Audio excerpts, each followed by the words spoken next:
Bonjour tout le monde. Je me présente, Anne Gaboury. En fait, je suis responsable de l'adaptation au changement climatique et de la biodiversité au Bureau de la responsabilité sociale et environnementale de l'Université Laval. Et je serai accompagnée de Catherine qui va pouvoir se présenter. Veux-tu te présenter tout de suite, Catherine?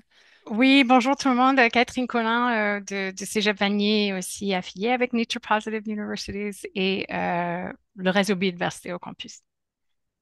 Donc voilà, on fait une présentation conjointe aujourd'hui. Merci pour l'invitation là. Merci au Centre de la science de la biodiversité du Québec. On est très heureuse là, de pouvoir vous présenter un peu les discussions qu'on a en ce moment avec le NPU Québec, le réseau biodiversité au campus. Donc cette réflexion sur qualifier la biodiversité sur les campus universitaires. Donc je vais débuter. Puis je suis vraiment contente, Catherine, que tu joues à nous parce que ça va nous permettre là, de présenter un peu plus le contexte dans lequel on collabore ensemble sur différentes initiatives, notamment là, justement le développement d'un indicateur de biodiversité. Voilà. Je débute. L'ordre du jour, en fait, c'est très simple. On va vous parler un peu du rôle de l'éducation supérieure dans la lutte contre le déclin de la biodiversité, le déclin de la biodiversité. On va vous parler un peu plus de l'initiative Nature Positive University Alliance, la communauté de pratique qu'on a à Québec. On va ensuite présenter quelques initiatives en cours. On va vous parler aussi du réseau de biodiversité au campus. Pour finir sur la présentation d'un indicateur de performance locale de biodiversité, donc la mise en contexte un peu les pistes explorées, qu'est-ce qui nous a amené à réaliser ce travail-là, donc le travail aussi réalisé jusqu'à maintenant. Et on va vous laisser une portion là, pour nous partager vos réflexions. Les objectifs vraiment de la rencontre, là, c'est faire connaître et valoriser les initiatives déjà en place au Québec. Là, on a des super belles initiatives, donc on va pouvoir vous les présenter pour que vous les connaissez et créer un espace là, de réflexion sur un projet d'indicateur qui est vraiment en cours.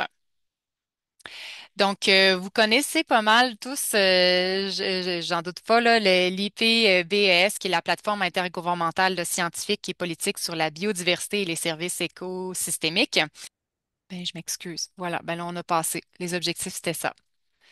C'est ça. Vous connaissez bien l'IPBS, donc pas besoin de faire vraiment de vous présenter, puis l'importance là, de sensibiliser la population sur la biodiversité. L'image qu'on voit là, que vous voyez qui illustre vraiment de manière là, éloquente là, le déclin accéléré de la biodiversité observé au cours des dernières décennies. Donc, ça met en lumière là, vraiment la perte dramatique des espèces, la dégradation des habitats naturels, les pressions croissantes exercées par les activités humaines. Donc, voilà, je vais poursuivre. Ici, le concept vraiment de qu'est-ce que ça veut dire positif pour la nature, c'est un concept là, pour la nature signifie d'arrêter et inverser la perte de la nature afin que les espèces et les écosystèmes commencent à se rétablir. Donc, est-ce que vous voyez encore mon partage d'écran? Juste à me dire Oui, on l'entend. parfait, Ah, je l'entends, merci. oui. Vous le voyez, vous m'entendez. Parfait. Comment un établissement d'éducation supérieure peut-il travailler à un objectif global?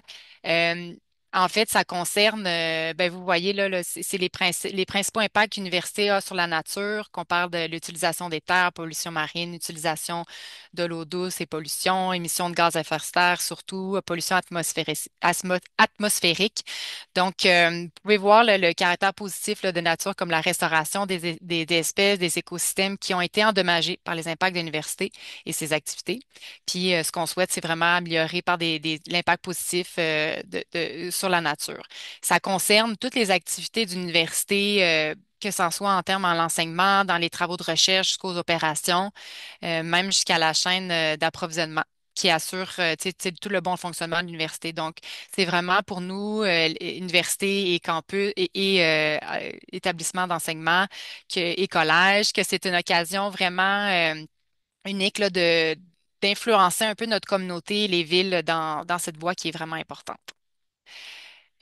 le NPU, qui est vraiment une Nature Positive University Alliance, c'est vraiment une initiative commune du Programme des Nations Unies pour l'environnement et de l'Université d'Oxford. Ça a été lancé en 2022 à la COP 15 à Montréal. Maintenant, il y a plus de 158 établissements d'enseignement et de recherche qui ont signé des engagements. Donc, c'est le pledge. Il y en a qui ont des étudiants ambassadeurs aussi. Il y en a qui sont juste membres. Et la signature de cet engagement, c'est vraiment cette reconnaissance conjointe du rôle des universités dans la lutte contre le déclin de la biodiversité. Donc vraiment, là, c'est un réseau de toutes ces universités qui font un engagement nature positive. C'est vraiment une promesse faite par la plupart des les hautes directions, donc recteurs, rectrices ou responsables du développement durable, là, qui s'engagent à entreprendre un parcours positif en matière de nature. Euh, c'est pas nécessairement d'avoir des mesures pour prendre, on n'a pas nécessairement avoir besoin d'avoir pris des mesures pour prendre l'engagement, mais on doit être prêt à commencer les étapes là, que Catherine va présenter dans quelques instants. Donc voilà, qu'est-ce que ça signifie? Ben, comme je le disais, là, c'est vraiment la promesse de faire de, pour la haute direction, de s'engager puis et avoir un impact positif pour la biodiversité. Au Québec, c'est plusieurs universités cégep qui sont alliées. C'est 13 universités et collèges que vous le voyez. Euh, la plupart sont signataires du NPU, ne le sont pas, mais ce qui font partie quand même du Nature Positive Québec. Fait que ça permet, en adhérant un peu au mouvement, on peut dire que tu sais, les universités québécoises reconnaissent elles aussi qu'on a une responsabilité à l'égard de la crise de la biodiversité, puis on fait partie des solutions en fait. Euh, L'espèce en fait, l'université au Québec, c'est vraiment une communauté pratique. Donc, on se rassemble régulièrement de manière en visio pour partager d'initiatives que chacun fait dans leur campus et pour éventuellement réfléchir à quelque chose qu'on pourrait avoir commun. Donc, quelques exemples ici, des BioBlitz à travers le réseau Biodiversité Campus, donc des outils de sciences participatives que Catherine va vous présenter un peu plus. Il y avait des recommandations pour la plantation d'espèces indigènes, donc il y avait les réflexions d'élaborer un calendrier phénologique, tout ce qui est entré à l'approvisionnement, donc des codes de conduite des fournisseurs, des banques de semences, des haltes migratoires pour les papillons monarques et aussi, et bien entendu, là, que le sujet d'aujourd'hui qui est un indicateur commun. On a réalisé un grand rendez-vous qui était le 26 novembre dernier. Donc, c'était vraiment un moment, une occasion pour nous de se rencontrer en personne et il y avait une grosse programmation là, de conférences. Donc, c'était très stimulant, très motivant. Et le prochain va avoir lieu à l'Université de Sherbrooke le 6 et 7 novembre. Donc, je vais laisser la parole à Catherine qui va vous parler un peu plus là, des étapes là, pour des étapes pour quand on a signé l'engagement, que nous devions faire. Oui, merci Anne. Donc, comme c'est affiché, c'est assez simple. En fait, les demandes, et c'est basé dans l'optique de privilégier la transparence et l'objectivité des cibles. Donc, d'abord, on va évaluer une base de référence sur la biodiversité, c'est-à-dire déterminer les états des lieux. Ensuite, on va se fixer des objectifs SMART pour la nature. Ensuite, mener des actions et exercer de l'influence pour que ces actions soient concrètes et pour que ces actions soient affichées publiquement. Donc, des rapports transparents sur les progrès de chaque institution.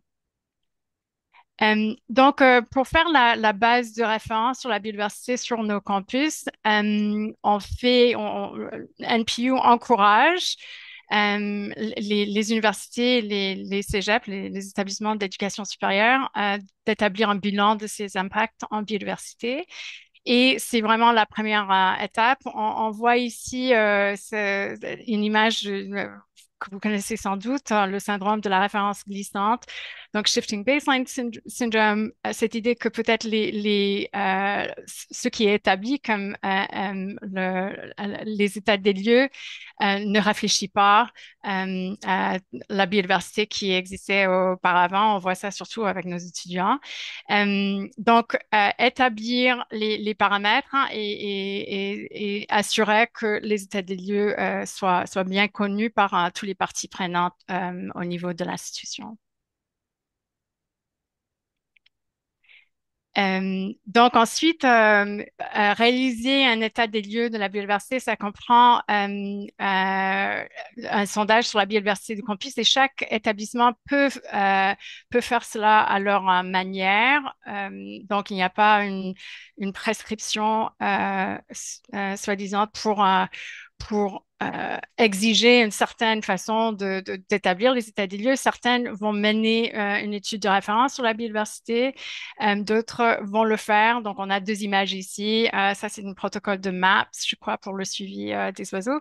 Mais on peut le faire de façon non structurée, plutôt structurée. Donc, on a plusieurs possibilités pour déterminer cette étude de référence. On voit aussi la nécessité de calculer l'empreinte de la biodiversité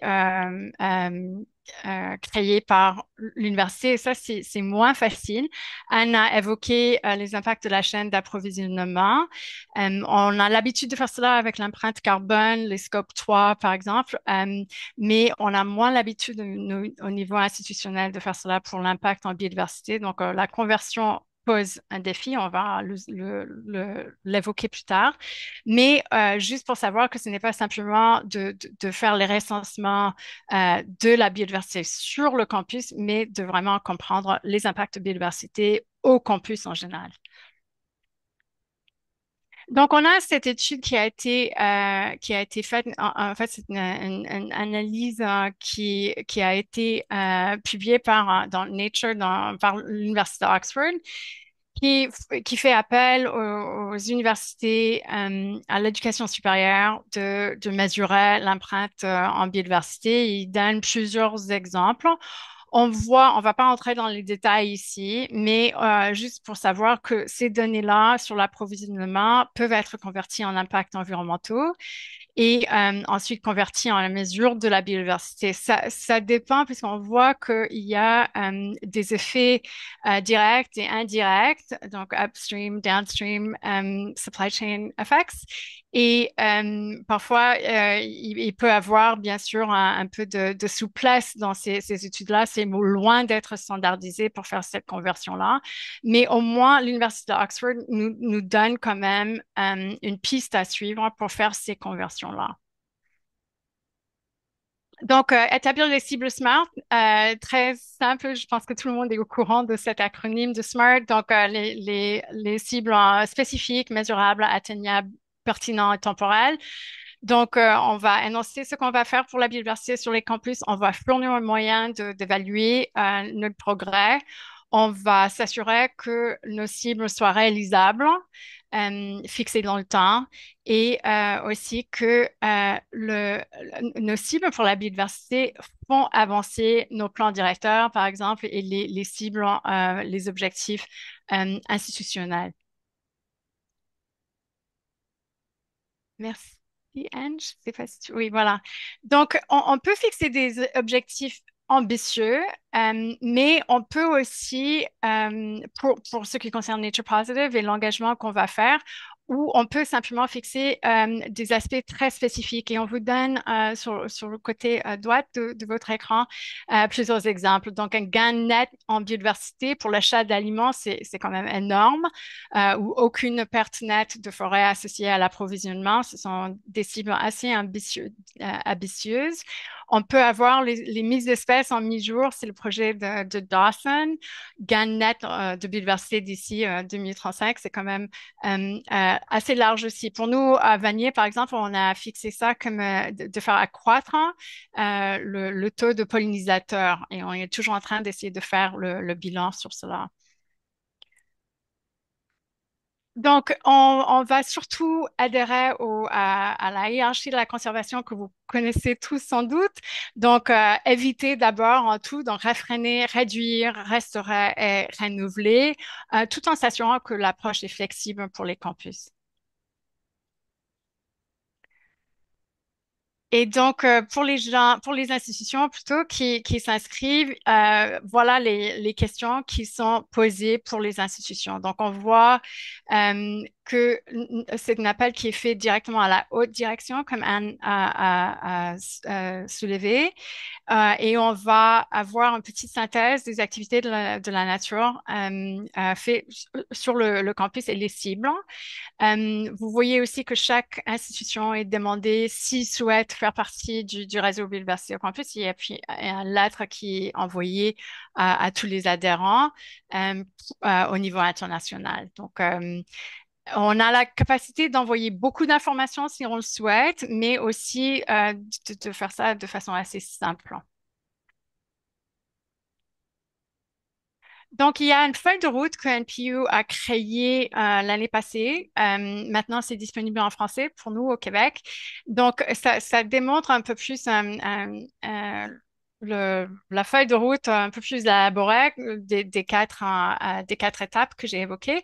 Donc, on fait la promesse, mais ensuite, hein, ce que nous, à l'intérieur du groupe de pratique NPU a trouvé très important, c'est d'établir un groupe de travail sur la biodiversité. Et ça, au niveau inter-institutionnel aussi bien que intra-institutionnel, de différentes parties prenantes, que ce soit pas uniquement les professeurs en biologie, par exemple, ou les administrateurs, les professionnels en durabilité, mais que ça regroupe le plus grand nombre de personnes qui s'impliquent dans le suivi des terrains, les espaces verts, entre autres, au campus. Avoir une cartographie des données de référence et une analyse des lacunes. Je pense notamment à l'Atlas de McGill qui vient de sortir. C'est un peu dans cet esprit-là, la cartographie des données. Aussi, avoir une enquête de référence, la collecte des données, c'est ce qu'on privilégie avec le réseau Biodiversité Campus, entre autres. Établir les cibles, hein, définir les actions, et puis s'annoncer notre progrès de façon transparente avec NPU chaque année. Donc, ça, c'est des obligations un peu plus raffinées que ce que je vous ai présenté avant. Donc, je vous explique le partenariat très vite entre NPU et le réseau biodiversité au campus. Parfois, les gens se demandent est-ce que c'est deux choses séparées, est-ce qu'un fait concurrence à l'autre? Non, c'est un outil qui a été créé ici au Québec, en fait, pour consolider les observations de la nature sur les campus.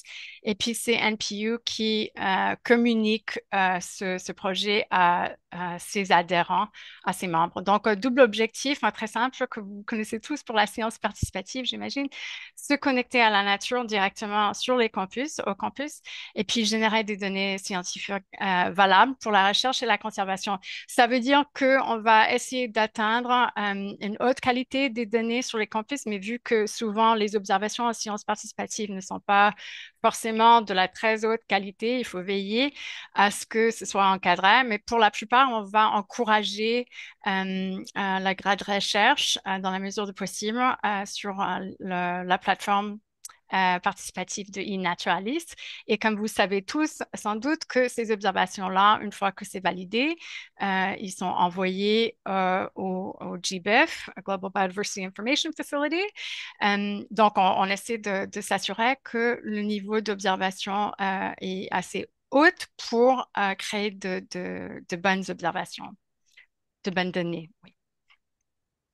On est un consortium d'institutions postsecondaires lancé en même temps que MPU à Montréal, à la COP 15. Collaboration amicale, c'est aussi un peu de concurrence, parfois pour savoir qui peut répertorier le plus d'espèces sur un campus ou avoir le plus de monde engagé dans l'observation de la biodiversité et un moyen de contribuer, même de façon non structurée, à la recherche et sensibiliser les communautés. Donc, ce qu'on fait très concrètement, c'est qu'on offre un profil gratuit, facile à accéder et à partager de biodiversité pour chaque campus, basé sur les outils de sciences participatives que j'ai évoqués, surtout les naturalistes, mais on consolide aussi les données en eBird à partir des KML, des polygones que nous allons créer pour chaque institution ou département qui en fait la demande. La vaste majorité des universités dans le NPU Québec sont membres et on a près de 60, ouais, 75 institutions au niveau mondial. C'est pratique puisque le public peut accéder au profil de biodiversité sur nos campus en temps réel, comme on va vous le montrer.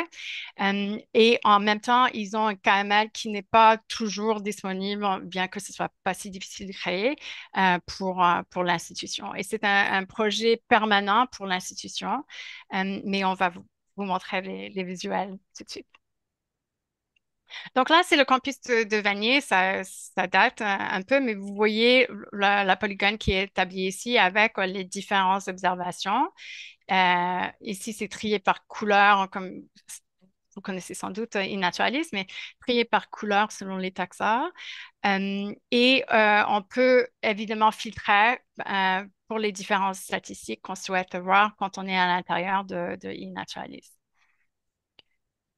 La chose qui est importante à retenir parmi d'autres, c'est que le profil est public et donc les gens, tout le monde peut accéder à ce profil sans avoir besoin d'avoir un compte e-naturalist. Donc, à la différence de certaines de nos institutions qui ont fait beaucoup de recensements en biodiversité, de caractérisation écologique, entre autres, on garde parfois ces données à l'intérieur, archivées, et ils ne sont pas forcément à la disponibilité de tout le monde. Je ne veux pas suggérer que ces profils non structurés des observations prend la place ou remplace ce travail de recensement profond qui a été fait, mais c'est une façon très facile à sensibiliser sa communauté sur le campus sur la biodiversité qu'on peut observer. Et bien sûr, comme on a montré pour Montréal ici, la couleuvre brune, le papillon monarque, des espèces menacées en voie de disparition que l'on trouve au campus, ça aussi, on peut accroître la sensibilisation autour de ces espèces-là. Voilà un tout petit profil de notre projet au campus Vanier. Et donc, ça serait le même pour tous les campus qui sont membres. Donc, une bannière est créée et puis on a les observations. Ça date déjà de quelques temps. Mais on peut suivre le nombre d'observateurs, le nombre de personnes qui ont contribué des identifications, les espèces et puis les observations. Et puis, vous voyez que vous pouvez filtrer par taxa et par statut d'observation. Donc, c'est-à-dire est-ce que l'observation n'est pas à la hauteur d'être transmise au GBIF ou non? Donc, un Casual ID, Needs ID nécessitant une identification et grade de recherche ou niveau recherche. Je vais juste dire que l'ONIAL que vous voyez ici, c'est à la station de recherche que nous avons au Laurentides. Nous n'avons pas ça sur le campus sur l'île de Montréal. Voilà, et aussi l'innovation de cela, non seulement partagé au public en temps réel, l'innovation, et ça a été prise aujourd'hui. Donc, vous voyez plus de 200 000 observations que nous avons pu encadrer dans le monde pour les différentes institutions, plus de 15 000 observateurs et observatrices. Mais l'innovation, pour la première fois, ça n'existait pas avant, c'est de consolider nos données sur les campus pour les institutions qui sont membres. Et on voit la place que l'Université de McGill quand même occupe sur ce leaderboard qui est incomplet. L'Université Laval aussi. Donc, ça vous donne une idée. Et puis, les leaderboards sont répartis par espèces, observateurs et observations. Ça nous donne un aperçu de la biodiversité, le pouvoir de la biodiversité au campus. Voilà, donc les principes, je passe très vite sans passer beaucoup plus de temps, puisque notre intérêt surtout, c'est de voir les indicateurs communs proposés par l'Université Laval. Mais juste dire que les principes guidant notre démarche, c'est que chaque parcelle a de la valeur. On sait que la recherche nous soutient dans cela. La fragmentation en milieu urbain est parfois dévastateur, mais on sait que chaque petit parcelle compte. On a l'idée que la communauté est plus engagée lorsqu'ils peuvent voir leurs observations en temps réel, accessibles. Et puis, chaque observation compte pour la participation dans la science participative. On a tous, je ne vais pas les lire, mais vous connaissez tous, j'imagine, les effets bénéfiques de l'observation de la biodiversité, juste pour dire qu'on essaie de faire le lien avec le bien-être de nos étudiants.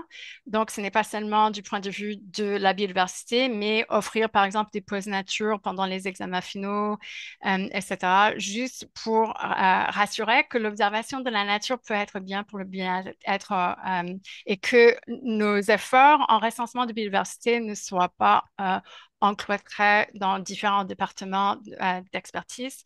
Bien qu'au Vanier, on a le département d'écotechnologie, de gestion de la faune et la flore, qui est très importante, mais on essaie de répandre ça aux étudiants de tous les jours. Donc, on a mis ça très vite comme une image des îlots de chaleur qu'on a sur l'île de Montréal surtout. Et on voit que les espaces verts sur nos campus peuvent quand même servir de petits îlots de fraîcheur dans un site, un milieu qui est fortement minéralisé. Ça peut aussi servir à créer des corridors en milieu urbain entre les parcs nature, les parcs urbains qui sont déjà établis. Donc, je passe très vite. J'ai évoqué, je pense, la plupart ici, mais les menaces, les espèces menacées identifiées comme la couleuvre brune et le papillon monarque, on l'a évoqué, mais aussi le travail important qui est fait en ce moment contre les espèces envahissantes, exotiques envahissantes. On a le nopran qui est un gros problème sur la plupart de nos campus, donc sensibiliser les gens à répertorier ces espèces envahissantes, l'importance des patchs que j'ai évoqués, et puis l'idée qu'il y a une plus grande diversité taxonomique. Ça, c'est une étude qui est sortie il y a 2 ans maintenant d'Espagne, démontrant que parfois nos campus ont une plus grande diversité taxonomique que d'autres espaces verts urbains, ce qui renforce notre approche. Je passe très vite d'une étude. On ignorait à Vanier que cette étude se faisait. Je crois que Emma est là dans l'audience. Donc, ça démontre que nos campus peuvent apparaître à partir des données qui sont collectées depuis GBIF, démontrant le pouvoir. Donc, souvent, on montre cette image à nos étudiants pour dire que vos observations comptent et on ignore dans quelles études elles vont peut-être apparaître. On a plusieurs approches sur le campus, passant très vite en des observations individuelles, des observations collectives d'un campus que je vous ai montré, les projets qui ont lieu en cours, donc les observations, vous avez ça à McGill par exemple, où des professeurs vont encourager les gens de faire des observations naturalistes et on a le projet collectif de réseau.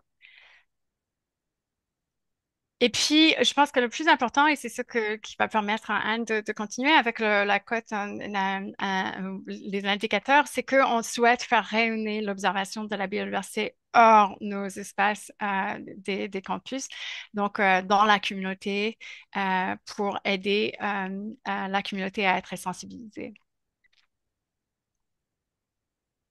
Nos efforts ici pour NPU et pour le réseau Biodiversité en Campus ensemble, ça rime bien avec le plan Nature 2030, stratégie en développement durable, les cibles 30-30, entre autres. Un petit aperçu qui est déjà daté, mais vous voyez l'impact que ces observations peuvent avoir. Puis juste pour retenir, si jamais vous êtes dans le milieu académique, beaucoup d'entre vous, j'imagine, le sont, on aura un BioBlitz la semaine qui est plus sympathique pour la phonologie des choses, le 21 du 21 au 28 septembre. C'est un peu, ça rime aussi avec le département de biologie quantitative de McGill qui fait Blitz the Gap, pardon, tout cet été. Donc, c'est surtout en conjonction avec la Fédération canadienne de la faune, mais ça, c'est chapeauté par le réseau biodiversité au campus. Et puis, chaque année, maintenant, ça va être le sixième année que le réseau biodiversité au campus, avec un organisme à but non lucratif, Technoparc Oiseau, chapeaute le défi nature urbaine pour le Grand Montréal. Mais ça dépasse le Grand Montréal, donc on encourage tous les campus à participer au défi nature urbaine partout au Québec. Donc, on a Sherbrooke, Gatineau, euh, et la ville de Québec, ainsi que le Grand Montréal. Voilà. Merci, Catherine. Ça fait pas mal le tour de ta partie. Oui. On poursuit. Est-ce que vous avez des questions, en fait, avant pour Catherine?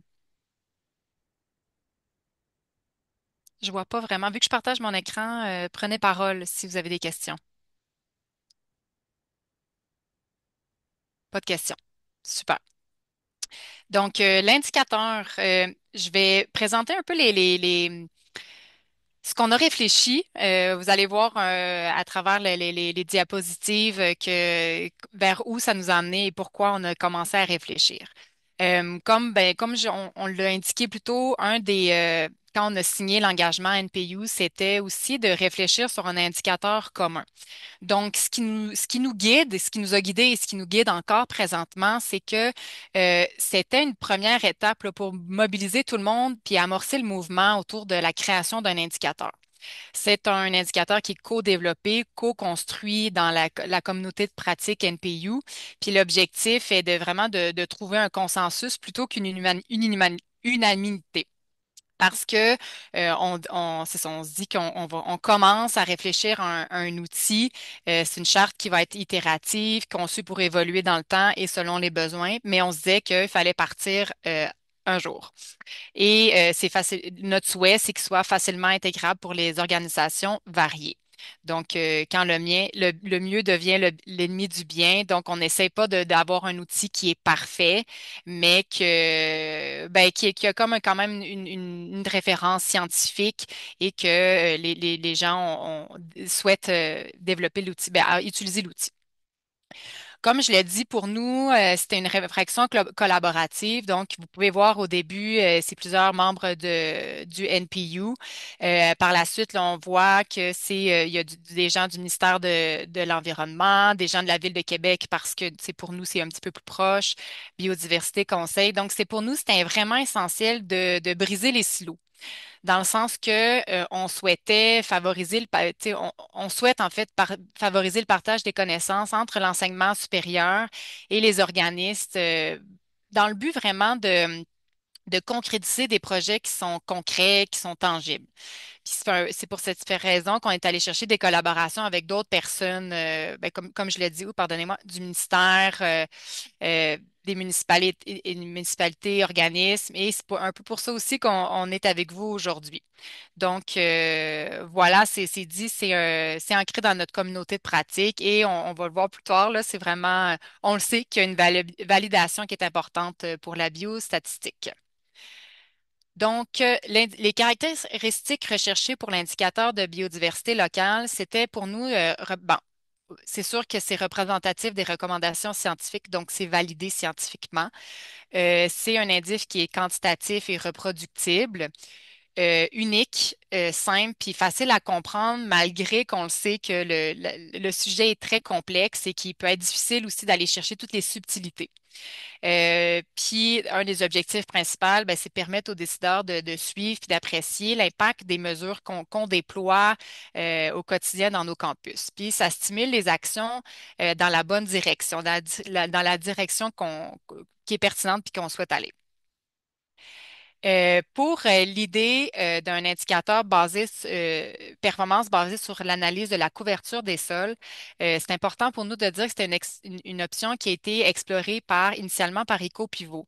Nous, on les avait engagés là, pour faire la caractérisation de nos milieux, puis tu sais, on avait réfléchi ensemble à comment créer un indicateur qui pourrait être commun. Donc, les travaux initiaux qu'on va vous présenter puis qui ont évolué quand même, ça provient d'EcoPivot. Donc, aussi, bon, c'est un indicateur, un indice basé sur la superficie des espaces accueillant la biodiversité relativement à la superficie totale d'un campus, par exemple. C'est un indicateur qui est quantitatif, facile à suivre, visuellement parlant, on va vous le montrer un peu plus tantôt, puis qui permet de suivre les mesures de rehaussement. On le sait, c'est un indicateur de performance, donc c'est vraiment un proxy d'évaluation. Donc, on évalue la qualité de l'habitat sans savoir nécessairement concrètement là, qu'il y a X espèces qui y vivent, mais ça prouve que ben, c'est des habitats qui sont souvent gages d'une bonne biodiversité. Ben c'est ça, on souhaite que ça soit un indicateur global. Donc, on sait que c'est un défi, en fait, d'avoir un outil qui est standardisé. Puis on le sait qu'il ne va pas nécessairement être applicable dans tous les campus au Québec parce qu'on n'a pas les mêmes références, les mêmes milieux, c'est les mêmes milieux. Donc, on s'est intégré dans notre réflexion. Et je le redis, là, c'est vraiment un travail qui est en progression. On a exploré des pistes pour vraiment ben, vous en parler. Puis si jamais vous en avez d'autres pistes qu'on peut explorer, n'hésitez pas à nous les partager. Premier indice, l'IQBR, en fait, qui est l'indice de qualité de la bande riveraine, qui ressemble un peu parce que vous allez voir les codes de couleur. Donc, ça, c'est un indice qui permettait vraiment d'évaluer les conditions écologiques de l'habitat riverain. Donc, on sait que c'est pas nécessairement dans un milieu urbain, mais on s'est basé un peu sur cette réflexion-là tu sais, la superficie occupée par 9 composantes de la bande riveraine. Puis, c'est des valeurs de l'indice qui sont représentées en 5 classes de qualité, qui est associée à un code de couleur. Donc, voilà, je vais passer. Une autre piste qui a été explorée, c'est les coefficients de biotope par surface. Je pense qu'il y a un nouveau nom aussi à Montréal qui est le facteur de résilience climatique qui peut être utilisé pour les bâtiments. Donc, voilà, c'est vraiment pour mesurer les propriétés absorbantes d'un milieu. Pour calculer l'indice, il suffit de mettre en relation la mesure de la superficie éco-manageable et la superficie totale. Donc, vous pouvez voir un peu le genre de calcul qui a été fait. Euh, on tient quand même, tu sais, il y a je pourrais dire des critiques qui est un peu pour ce coefficient-là, qui est un peu trompeur parce que biotope ne veut pas vraiment nécessairement dire qu'il accueille la vie. Ben, biotope, ça veut dire ça, mais le coefficient ne reprend pas nécessairement ça. Ça évalue strictement la perméabilité des couvertures de sol et non la question d'habitat. Donc, c'est ça, tu sais, comme on le dit, là, c'est par exemple une forêt primaire remplacée par un bâtiment entouré de gazon, un coefficient relativement élevé, mais on enlève une forêt primaire. Donc, c'est ça, il y a comme un peu des biais mathématiques, puis d'un meilleur score pour des plus gros projets, puis ça favorise un peu les gros développements, ce qu'on souhaite pas vraiment faire. Il y a une autre piste qui a été explorée qui est le BioV strict. C'est vraiment AgroParisTech, donc c'est en Europe. C'est un diagnostic de l'état de la biodiversité d'un quartier comparativement à l'impact de différents projets de construction ou de réhabilitation. Donc, on peut le voir, c'est quand même intéressant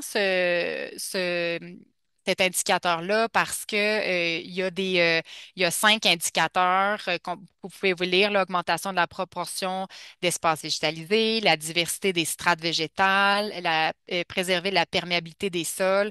Donc, ça, c'est un peu des critères qui sont intéressants. Puis, je tiens à mentionner aussi que l'idée de notre indicateur n'est pas de réinventer la roue. Si on peut se baser sur un outil qui existe déjà, l'adapter à notre milieu, ça serait le meilleur des mondes. Euh, donc voilà, on a exploré celle-ci. Critique quand même, pour cet outil-là, ben, c'est 600 pour une formation pour l'utilisation. Puis après, on est comme accrédité pour utiliser, mais il faut payer une licence institutionnelle de 1 800 par année. Puis ça, c'est sans qu'il soit adapté à notre milieu. Donc, pour nous, c'était pas vraiment pertinent là, qu'on paye pour un outil, que chaque campus paye pour un outil. Donc, notre solution à partir des pistes qui sont été explorées, c'est vraiment de développer un indicateur potentiel de performance locale en biodiversité. Donc, je le redis, pourcentage des superficies du campus qui sont végétalisées, à l'aide d'une code de couleur. Donc, là, on a mis, c'est ça, des objectifs qui peuvent atteindre la cible du gouvernement qui était de minimum 30. Ça reste à valider. Mais c'est comme dans un clin d'œil. Là, c'est un exemple du campus là, de l'Université Laval. Dans un clin d'œil, comment justement on peut voir les espaces qui sont colorés. Là, c'est pas très représentatif, mais tu sais, ça serait un exemple qui pourrait avoir l'indicateur. Donc, on a défini on a fait une charte, en fait, des classes d'habitat. Donc, on a attribué, il y a une attribution d'une couleur, attribution d'une cote de qualité, puis ça vient avec un guide décisionnel. Là, c'est petit, là, on va pouvoir le voir un peu plus après. Euh, on reconnaît qu'il y a eu plusieurs défis à cette première ébauche. On reconnaît qu'il y a une validation requise là, qui est vraiment au niveau de la biostatistique, le mathématique derrière tout ça. Mais bon, on peut voir que dans le fond, la première classe, c'est que chacune des classes est un peu écologique, correspond à l'habitat d'un certain type de vivant qui partage des caractéristiques auto-écologiques adaptées. Puis les unités se voient ensuite attribuer une cote de qualité. Donc là, on a mis une cote, c'est plus celle de la colonne 3 en fait, qui va être évaluée par des professionnels qui vont vraiment être sur le terrain. Donc, c'est ce qui va permettre de pondérer la surface pour totaliser l'indice final.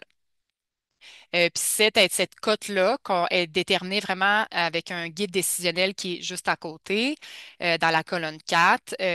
Puis, on comprend qu'il y a des milieux naturels n'ayant pas été trop perturbés, offrent un habitat plus propice que des milieux récemment restaurés. Donc, ça équivaut à des cotes différentes.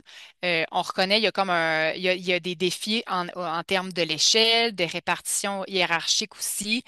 Pourquoi on met milieu humide avant milieu hydrique? Est-ce que les prairies naturelles, pourquoi ça a une cote différente? Donc, tout ça est encore en réflexion. C'est vraiment une première ébauche pour se mettre en mouvement. Puis, c'est comment on mesure aussi avec des impacts ou non. Donc, voilà. Ce qui est un peu les étapes là, pour réaliser l'indice. Première étape, c'est vraiment de faire la cartographie des campus puis des relevés terrain. Après, puis la cartographie, ce qui est quand même intéressant, c'est que, tu sais, nous, on s'appuie, ben, on pourrait s'appuyer sur une analyse schématique de la couverture des sols pour obtenir une solide base là, de travail cartographique qui va permettre de calculer un petit peu plus rapidement la superficie des classes. Mais ça n'empêche pas qu'il y ait une validation terrain, bien sûr. De notre côté, on est quand même allé valider avec des produits qui sont issus de la télédétection, donc des images satellites qui constituent quand même une solution intéressante. Euh, Puis, par exemple, là, pour nous, la CM Québec fait déjà une espèce d'analyse de la couverture des sols qui est disponible en libre d'accès. Je suppose que la CM la Communauté métropolitaine de Montréal aussi. Puis je pense qu'ils vont même un petit peu plus loin dans la classification. Donc, ça peut être quand même intéressant, mais c'est pas nécessairement, c'est peu révélateur pour le point de vue biologique. Puis par exemple, l'image à laquelle on avait accès avec la CM Québec, c'était vraiment une photographie aérienne qui est faite aux 2-3 ans. Je pense qu'il y en a une qui se fait, qui a été faite l'été passé, donc elle va être disponible bientôt.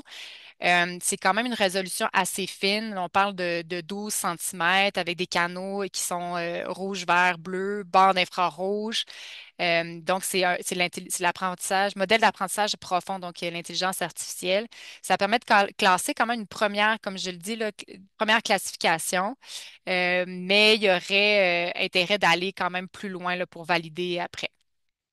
Et après, par la suite, ben, c'est ça, on fait des polygones, on attribue une cote de qualité à chaque milieu. Puis après, ben, avec la création de la charte de couleurs, ben, on peut mettre une couleur sur les types de milieux. Les angles morts, on trouvait ça vraiment intéressant de les mettre parce qu'on est consciente qu'il y en a. Donc, est-ce que c'est un indicateur qui pourrait être trop simplifié? Par exemple, ça ne permet pas nécessairement de capturer des éléments qui sont plus complexes, comme la chaîne d'alimentaire, la pollinisation, dans les interactions écologiques. Biodiversité fonctionnelle négligée, certains services écologiques rendus par des espèces physiques pourraient être sous-évalués. On sait que l'évolution lente des écosystèmes, restaurer, ça prend pas la même qualité, ça prend plusieurs années pour qu'il soit aussi bien qu'une espèce, qu'un milieu qui est naturel. L'impact des infrastructures existantes aussi, Catherine en a parlé un peu. L'indicateur, tu sais, il va peut-être ignorer des effets négatifs de certains aménagements, de la fragmentation des habitats, pollution lumineuse. Ça peut être difficile de capter avec l'indicateur ou du moins aussi la validation terrain. Et des ressources limitées, super important. Le suivi puis l'actualisation de l'indicateur nécessite des moyens financiers humains qui ne peuvent pas toujours être disponibles chez nous dans nos différentes unités. Ben, je vous laisserai un peu la parole. Ben, en fait, je pourrais continuer, puis après, au pire, on en reviendra si vous avez d'autres angles morts à la suite de la présentation de l'outil. Euh, voilà, c'est un peu une invitation à collaborer. On est une démarche tu sais, on vous invite à participer à notre démarche. C'est une réflexion qui est collaborative. C'est un indicateur qui est en cours en ce moment, donc qui est encore très immature. Puis c'est ça, tu sais, c'est vraiment un travail on vous ouvre un peu les portes pour nourrir un peu nos réflexions, mais ça reste que c'est vraiment un projet qui est mené par le NPU. Donc, ce qu'on peut voir, je peux vous partager un petit peu plus, vous allez le voir un peu plus à l'œil, là, c'est les différentes hiérarchisations des classes d'habitat qu'on a réalisées. Les cotes, mais, je les ai laissées, mais on est vraiment conscient que c'est pas nécessairement des bons calculs mathématiques derrière, mais c'est un peu pour voir comment on pourrait analyser et classer les différents milieux. Euh, je passais, il y a toute la réflexion sur l'intégration des espèces exotiques envahissantes. Plus il y en a, plus ça détériore un peu un milieu. L'utilisation d'espèces indigènes dans des milieux qui sont des jardins, par exemple. Les toits végétalisés aussi, ça, c'est un peu, on a repris un peu les informations qui étaient du facteur de résilience climatique, donc qui nous permet de mettre une cote. Donc, voilà. Puis là, on le voit pas, là, mais la cote qui est grise, ben, c'est les bâtiments qui sont tu sais, sans habitat, qui sont des stationnements ou des bâtiments. Puis on va exclure des surfaces qui ne changeraient jamais de vocation. Par exemple, si vous avez on a sur notre campus des parcelles agricoles qui sont dédiées à la recherche, puis qu'on sait qu'elles changeront jamais nécessairement de vocation, ben, soit qu'on les intègre là. Donc, voilà, c'est un peu notre réflexion sur l'indicateur. Je ne sais pas si on peut passer en parole si vous avez des questions, des angles morts, comme je dis, qu'on n'a pas réfléchi. C'est un peu, c'est ça, vous pouvez nous aider dans les réflexions de cet indicateur.